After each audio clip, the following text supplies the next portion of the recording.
नमस्कार। चलिए नॉर्सेट की तैयारी के लिए एक बहुत ही जरूरी टॉपिक को फटाफट रिवाइज करते हैं।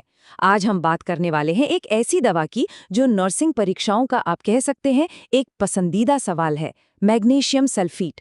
तो आइए इसे अच्छी तरह से समझते हैं। चलिए शुरुआत एक सवाल से करते हैं। सोचिए ऐसी कौन सी एक दवा हो सकती है जो प्रेगनेंसी में आने वाले दौरों को भी संभाल ले, अस्थमा के गंभीर अटैक में भी काम आए और तो और समय से पहले होने वाले प्रसव को भी रोक दे। जी हाँ, ये सारे काम एक ही दवा करती है और उसका नाम है मैग्नीशियम सल्फेट। तो आखिर ये मैग्नीशियम सल्फेट या MgSO4 है क्या? देखिए, इसका एक बहुत ही आम नाम है एप्सम सॉल्ट, जो शायद सबने सुना होगा। ये दवा कई अलग अलग मेडिकल सिचुएशंस में एक बेहद अहम रोल निभाती है। अच्छा, तो अब आते हैं सबसे जरूरी हिस्से पर, यानी इस दवा का इस्तेमाल कब करना है और उससे भी ज्यादा जरूरी कब बिल्कुल नहीं करना है। ये सिर्फ एग्जाम के लिए ही नहीं बल्कि पेशेंट की सेफ्टी के लिए भी जानना बेहद जरूरी है। मैग्नीशियम सल्फेट के इस्तेमाल की लिस्ट सच कहूं तो काफी इम्प्रेसिव है। ये प्री एक्लैम्सिया और एक्लैम्सिया जैसी प्रेगनेंसी की मुश्किलों से लेकर अस्थमा में सांस की नली को खोलने, दिल की धड़कन की एक खास गड़बड़ी को ठीक करने और प्री टर्म लेबर को रोकने तक में काम आती है।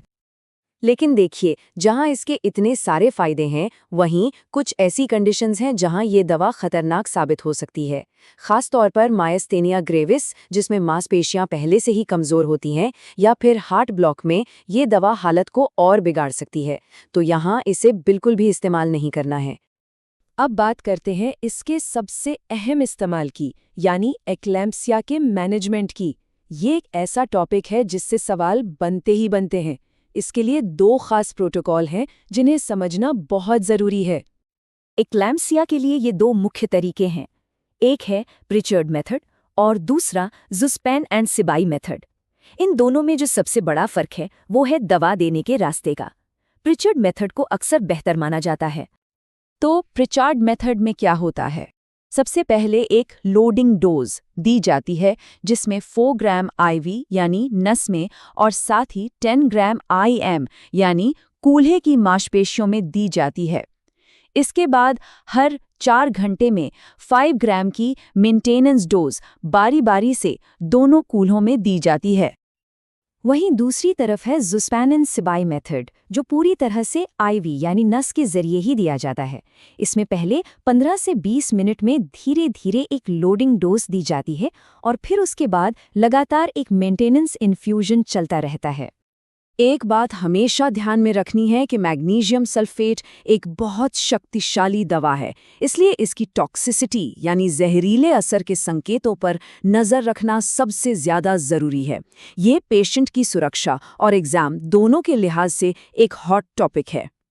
तो अगली डोज देने से पहले ये 3 चीज़ें तो चेक करनी ही करनी है।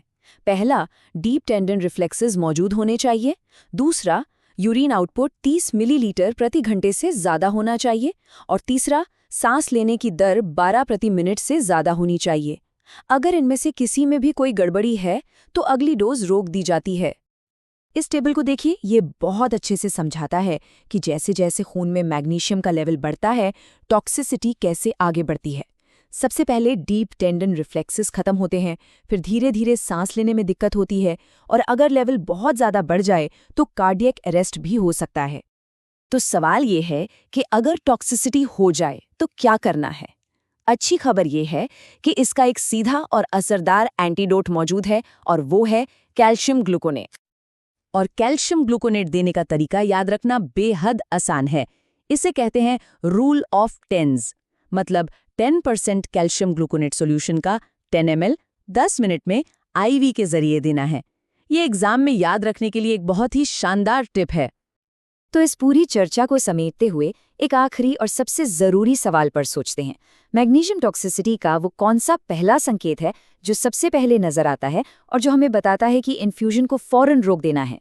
जी हाँ, वो है डीप टेंडन रिफ्लेक्सेस का कम या खत्म हो जाना। इस पहले संकेत को पहचानना ही पेशेंट की सुरक्षा की कुंजी है।